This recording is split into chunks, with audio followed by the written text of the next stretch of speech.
everyone, and welcome to my review of Rise of the Planet of the Apes.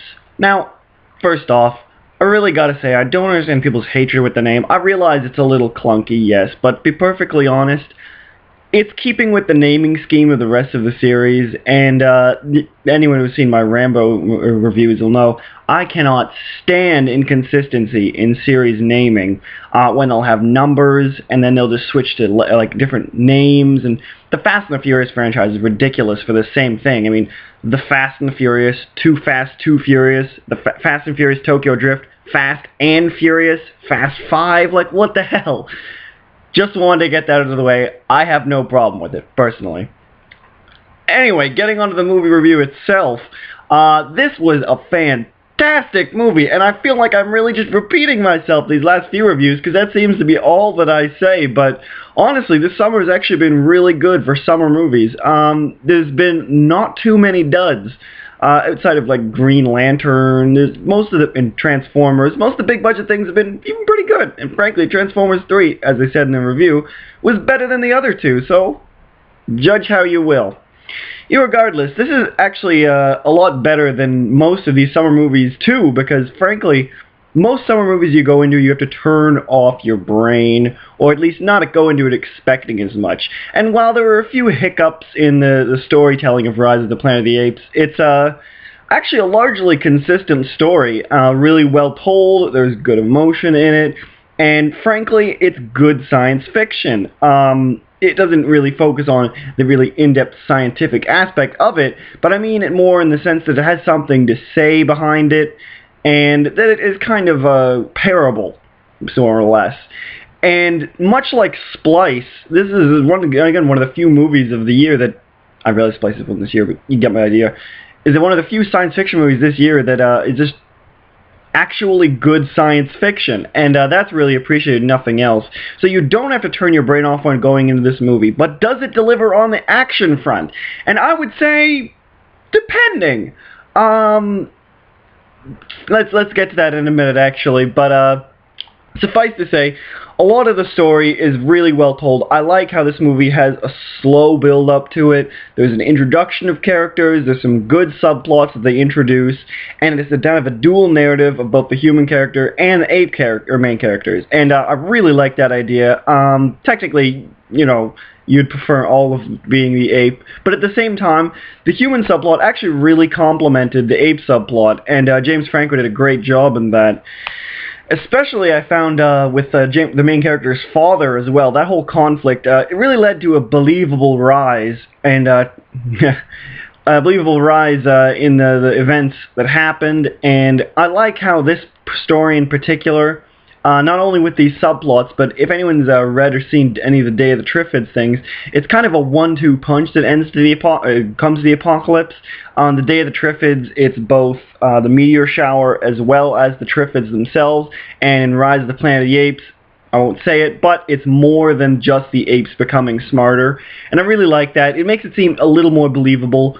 I was a little worried going into this movie, frankly, because updating a franchise like Planet of the Apes is very difficult. Not that the older movies are not still relevant, but at the same time, the concepts translated to modern day would be a very touchy thing if they did it, because frankly, apes taking over the world, a lot of people would just look at that and go, that's ridiculous.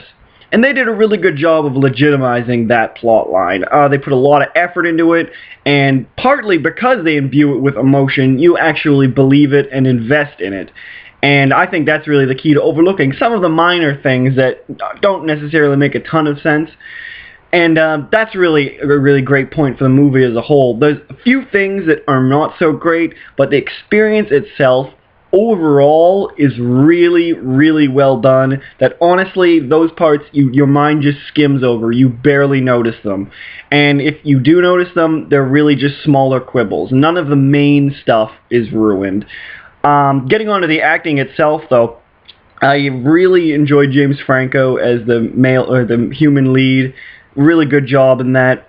His father did a fantastic job. The name escapes me at the moment, which is really killing me. But father from Third Rock from the Sun, killing me that I can't remember his name, but irregardless, great job in that. The really great chemistry together with him and his son. They really felt like a family. The love interest for James Franco is a little underdeveloped, but that wasn't the point of the movie, and what I'm talking about when I say minor quibbles, that's one of them. It's not the point of the movie, so I can forgive it being a little underdeveloped. Main thing I'm sure everyone wants to know is, how is Andy Serkis? He's the one doing all the motion capture for Caesar, the main ape character, if you're wondering or didn't know. And predictably, he does an amazing job. If anyone is not aware, he did Gollum in Lord of the Rings. He did King Kong and Peter Jackson's remake of that. He's a fantastic motion capture actor, and frankly, better than many other actors in of themselves. I'm sure a lot of the facial expressions are a little bit computer enhanced, but at the same time, just his movements, he really makes you believe that he's an ape, you know, that this digital creation could exist in the real world, and makes him believable. And I know a lot of people are saying, too, that this movie has a little bit of difficulty making you believe that they are real apes, because they're set against a realistic backdrop, whereas something like Avatar or King Kong is, you know, a little bit fantasy, especially with Avatar. But at the same time, I didn't really have that problem, to be perfectly honest. When something is CG, you're always going to recognize it's CG. I've never understood the statement, it was almost photorealistic. It's true that things can be close to that, and I think this comes closer to achieving that, but at the same time, it's always going to be an effect. You're always going to notice that the human eye is very good at detecting fakeness, but again, they did a great job with it, so honestly, I don't really have any complaints. I think they did a great job, particularly with a lot of the sub-characters in the Ape Nation. Not a way for words today. But regardless, I think they did a really good job imbuing them with different characters. A lot of them are fairly one-note, admittedly, but the fact that they could imbue these ape characters with so many different ape characters, actually, I thought it was just going to be Caesar and a bunch of, you know, relatively smart apes, but no, there are actually a ton of people in this one. And really interesting characters and conflicts going on even between those characters. And that all really combines to make the rise at the end really believable, and you invest in it because you know more about these characters. It's not just a mass with one distinguishable head in it.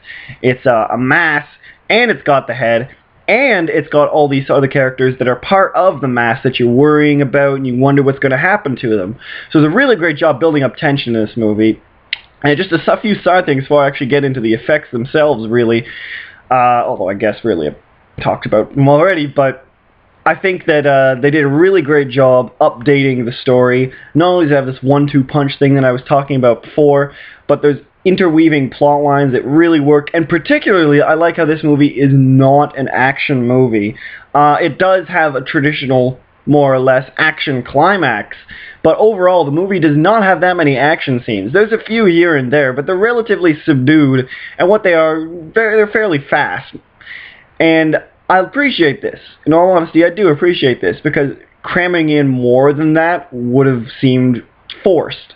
And I like, again, that they had a slow build-up that really focused on the characters of this story. And if they want to make this into a franchise, and I see no reason why they wouldn't want to with the money it's making. It's already made back its money in the box office 1 week. Then they've really set a good base for themselves. And I think that's really, really important.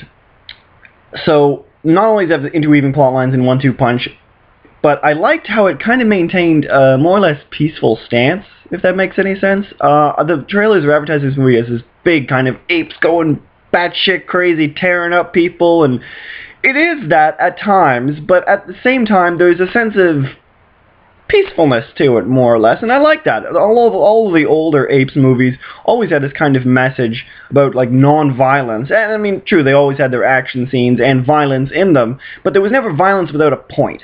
And that is another thing definitely in favor of this movie. There is very much a point to this violence, and there's no clear-cut villains in it, and yet at the same time, it's not true. There is a few clear-cut villains, but for the most part, nobody is technically to blame for any of the events. It's all just a series of things that progress naturally, and again, leads you to believing the plot. But, yeah, overall, honestly, the story is really fantastic. I really liked it. I love the modernization. They really made me believe that these ape characters could exist and these events could theoretically happen if these events were set into motion. The effects are really fantastic overall. This movie only cost $93 million purportedly, and it looks really good for that. There's a few little flaws here and there, but overall, honestly, it looks great. The fact, again, that not only they use the special effects and action scenes, but they use them in more dramatic scenes as well for the apes, really worked. And I think that takes a lot of skill. Music for this was really good.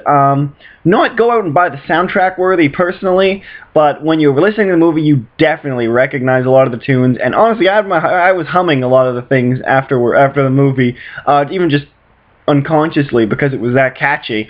The main march theme for the Apes is really great. So, what do I think of Rise of the Planet of the Apes? Frankly, I really enjoyed it. It's one of my favorite movies of the summer. Again, it seems like I'm repeating myself because the last few movies have been really good, but this is definitely one you should check out. One thing I do want to note or talk about before I close this review off, and I realize I'm pushing 11 minutes here, is the references to the original. And this is the only thing about this one that's a little bit of a minor quibble with me, but again, very much a quibble, not something big, is that there's so many references to the original that I'm unsure whether some of them are build up to a sequel, or whether they're just there just to connect it with the previous movies in the franchise.